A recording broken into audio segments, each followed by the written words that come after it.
जी आप जो प्रधानमंत्री जी की पैरवी कर रहे हैं सुन लीजिए जरा पैरवी करो नहीं आप पैरवी कर रहे हैं सुन लीजिए तो जा करके ना अपने आधार कार्ड में से और अपने हाई स्कूल इंटर की मार्कशीट में अपने माता पिता जी का नाम काट दीजिए। ऐसा क्यों लगता है मैं पैरवी कर रहा हूं? मैं तो एक सवाल कर रहा हूं। ये सवाल करो, ये सवाल आपका मुख्यमंत्री से करने वाला था ना।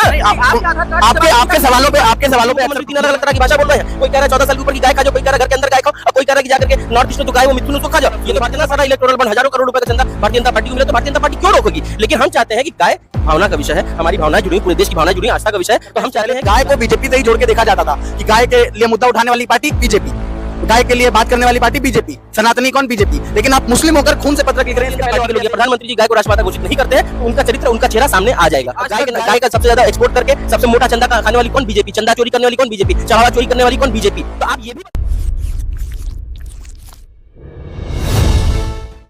गाय को राष्ट्रमाता बनाने के लिए खून से पत्रक लिखना।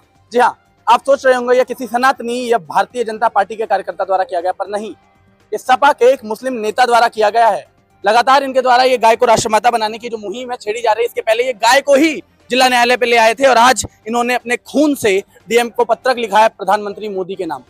आइए हम इनसे बातचीत करते हैं और इनकी मुहिम के बारे में जानते हैं। तो आपके द्वारा लगातार गाय को ले आना जिला न्यायालय पर और खून से पत्रक लिखना, उसके बाद भी सरकार सुन नहीं रही है। देखिए सरकार नहीं सुनेगी। सरकार क्यों सुनेगी ये बताइए? इसका जवाब है आपके पास नहीं होगा। सरकार क्यों सुनेगी? सरकार को बीफ एक्सपोर्ट से बढ़िया चंदा मिल रहा है। इलेक्टोरल बॉन्ड का नाम सुना है आप लोगों ने?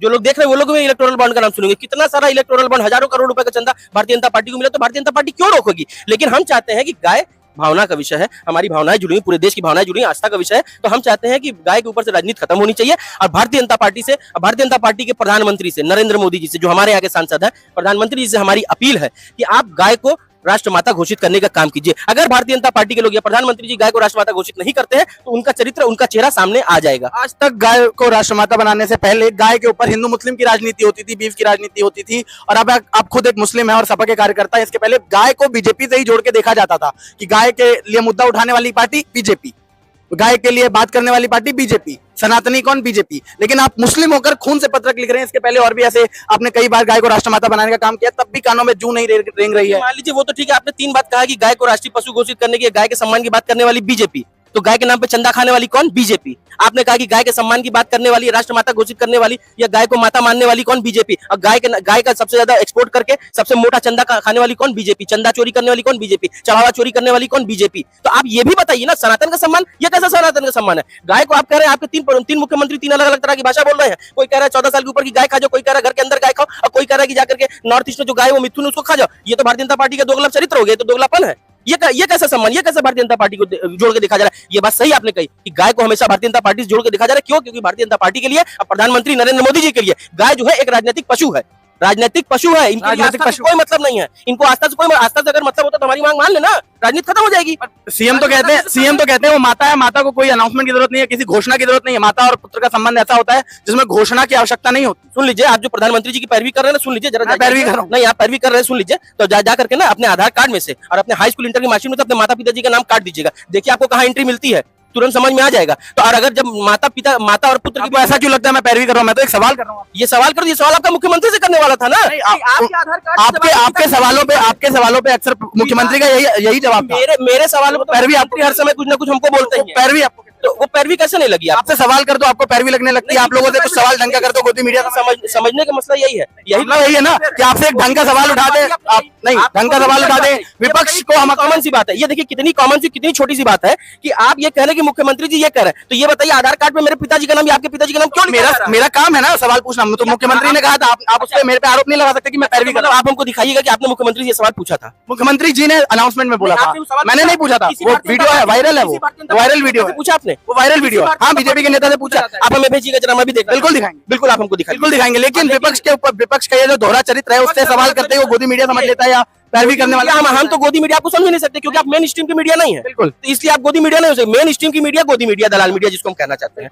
आप एक ऐसे पत्रकार है जो सही मायने में खबर दिखा देते हैं। लेकिन हाँ ये है कि कई बार आप लोग भी इन्फ्लुएंस हो जाते हैं कई लोगों की बात से। ये मुझे लगता है कई बार सवाल करना इन्फ्लुएंस नहीं होता। मैं आपसे सवाल कर रहा था, आपने आज तक आप हमसे शाम तक खड़े होकर सवाल करिए, मैं शाम तक आपको जवाब दूंगा। लेकिन जो बात आप भारतीय जनता पार्टी की कही, तो भारतीय जनता पार्टी के मुख्यमंत्री योगी जी से कहिए ना, योगी जी से कहिए, आप राष्ट्र मौका मिलेगा बिल्कुल पूछा जाएगा। चलिए हम संवैधानिक रूप से बात करते हैं। आप ये घोषणा पत्र के लिए आए हैं, आप यहाँ पे वकील भी लेकर आए हैं, तो हम जानना चाहेंगे कि इसमें संवैधानिक किस तरीके से संवैधानिक दर्जा दिया जा सकता है। देखिए, संविधान के नीति निर्देशक तत्व के 48वें अनुच्छेद में विशेष व्यवस्था दी गई है गाय के लिए।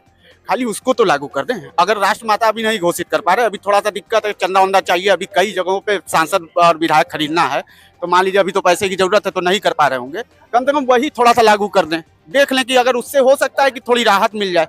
और ये बताइए कि मिथुन है गाय, और गाय 14 साल की बड़ी उम्र की गाय खा सकते हैं, घर में खा सकते हैं। आप एक तरफ ये बतियाएंगे, एक तरफ आप कहेंगे कि मैं पशु नहीं माता मानता हूँ। अरे माता मानते हो तो भैया घोषित कर दो कि माता मानते हो, हम लोग तो उसी लिए लड़ रहे हैं ना। आप माता मानते हो, घोषित कर दीजिए, पूरी राजनीति खत्म हो जाएगी और आप हम ही लोग का पूरा राजनीति खा जाएंगे, आप ही हीरो बन जाएंगे। हम तो चाह रहे हैं कि मोदी जी और योगी जी हीरो बन जाए। तो नीति निर्देशक तत्वों में इसका तत्वाधान लिखा गया कि किस तरीके से वहाँ पे करा जा सकता है। कैसे देखते हैं आप लोगों द्वारा लगातार ये मुहिम चलाई जा रही है, आप हर बार हमें इस बैनर के साथ दिखते हैं गाय को राष्ट्रमाता घोषित करो, उसके बावजूद जू नहीं रेंग रही है सरकार के कानों पे। कैसे देखिए, क्या कुछ बोलने को बचा नहीं है भारतीय जनता पार्टी की सरकार में। मुझे नहीं लगता है कि कुछ होने वाला है, लेकिन आप ये सोचिए कि एक समाजवादी आदमी, एक सामाजिक आदमी अपने लहू से संग्राम लिख रहा है और यही परिवर्तन की आंधी होती है। यही चीजें भारतीय जनता पार्टी को कल को भारी पड़ेंगी। आज तक सनातन के नाम पे वोट लेने वाली पार्टी आज अचानक से गाय को राष्ट्रमाता बनाने से डर रही है। जैसे अभी आप इनसे क्वेश्चन कर रहे थे ना कि हमारे honourable chief minister Yogi ji कहते हैं कि गाय माता है, ये कोई घोषित करने का विषय नहीं है। जैसे कि अगर आप किसी को मतलब गाय माता हैं, आपके लिए आप उनको माँ का दर्जा दे रहे हैं, तो आप उनका स्टैंड क्यों नहीं ले रहे हैं? आप उनके लिए क्यों नहीं खड़े हो पा रहे हैं? क्या कमजोरी है आपके पास? क्या दिक्कतें आ रही हैं आपको? लगातार अभिमुक्तेश्वरानंद सरस्वती जी भी इस मुद्दे को उठाते हैं लगातार, उसके बावजूद उनके ऊपर आरोप लगते रहते हैं। सॉरी, अभिमुक्तेश्वरानंद जी महाराज जी वो इस मुद्दे को उठाते हैं, पर उसके ऊपर लगातार ऐसे आरोप लगते हैं कि जो भारतीय जनता पार्टी में जो सही मुद्दे को उठाएगा उसका कहीं इनकाउंटर हो जाएगा। मेरा इशारा देखने वाले और आप भी समझ रहे होंगे, कहीं इनकाउंटर हो जाएगा और कहीं उसको एंटी नेशनल घोषित कर दिया जाएगा। अच्छा, थोड़ा सा मुद्दे से भटकूंगा, लेकिन आप ये समझ लीजिए कि एथेनॉल बनाने में बहुत ज्यादा पानी लग रहा है, ठीक है, और उस हिस्ट्री में जब कोई पूछता है गडकरी जी से कि इतना पानी वेस्ट हो रहा है, तो पता है गडकरी जी क्या कहते हैं? ये जो सवाल उठा रहे हैं यही सबसे बड़े इंटरनेशनल है, और ये वो नेशनल टीवी पे बैठ के कहते हैं। ये कौन सी बात हुई? आप कौन होते किसी को सर्टिफाई करने वाले? क्यों नहीं आप गाय को माता घोषित कर पा रहे हैं?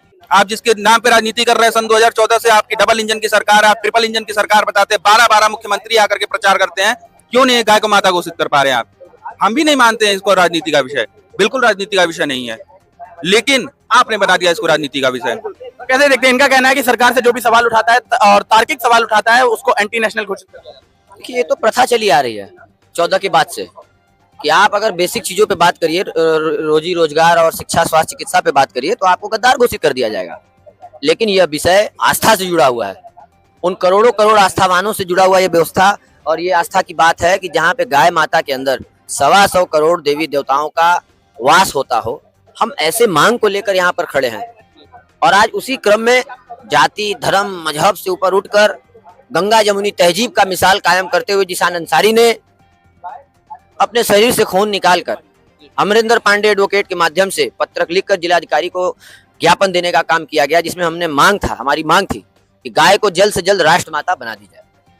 उसके बाद भी सरकार, आप लोग अब इसके पहले गाय को यहाँ ले आए थे, सरकार उसके बाद भी नहीं सुन रही है। तो और एक सवाल और उठता है कि आप लोग की जब सरकार थी, सपा की सरकार थी, उस समय ये काम क्यों नहीं कर दिया गया? देखिए, बहुत अच्छी बात आप कह रहे हैं। लगातार जिस तरीके से योगी आदित्यनाथ जी शासन में आने से पहले गाय को लेकर बड़ी बड़ी बात मंचों पर करते थे, आज उनके मुख से ये बातें निकलती नहीं है। आज आप शासन पे हैं, प्रदेश के गद्दी पर हैं, आप मुखिया हैं हमारे, उसके बाद भी गाय की स्थिति ये हो गई कि सड़क पर दुर्घटनाग्रसित हो रही हैं, चोट लग रही है, पन्नी खाने पे मजबूर है, यहाँ तक कि आप स्वयं बीप कंपनियों से चंदा लेते हो। सोचना चाहिए आपको। तो अंतिम सवाल, अगर आपकी सरकार बात नहीं मानती है तो अगला कदम क्या? ये मांग लगातार जारी रहेगा, और समय पड़े, आवश्यकता पड़े तो एक उग्र आंदोलन भी हम सब करेंगे। बहुत बहुत धन्यवाद। हमारे साथ ये सपा के कार्यकर्ता मौजूद थे जिनसे हमने बातचीत की, जिनके द्वारा आज एक खून से ज्ञापन लिखकर सौंपा गया डीएम को। और उसके बाद जब बातचीत में हम इनसे थोड़ी बहुत भी हुई, बहस भी हुई, जिसमें इन्होंने साफ साफ बताया कि सवाल करने वालों को अक्सर गलत तरीके से ले लेते हैं। हमारे कई सवाल ऐसे थे जो जायज़ थे, उन सवालों को इन्होंने गलत तरीके से समझा, उसके लिए इनसे हमारी बहस भी हुई। पर अगर देखा जाए तो लगातार ये जायज़ सवाल उठता है कि प्रधानमंत्री और मुख्यमंत्री योगी आदित्यनाथ से जब ये सवाल किया जाता है कि गाय को राष्ट्रमाता या राजमाता का दर्जा क्यों नहीं दिया जाता, तो इमोशनल एंगल से जोड़ देते हैं। लेकिन तार्किक रूप से देखा जाए तो हमें संवैधानिक रूप से गाय को राष्ट्रमाता घोषित करने की आवश्यकता है, जिसको लेकर लगातार समाजवादी पार्टी ये मुद्दा उठा रही है। और अगर इनका ये मांगी नहीं जाएगी तो उसके बाद ये एक बड़े आंदोलन को बाध्य होंगे। काशी वार्ता के लिए प्रशांत।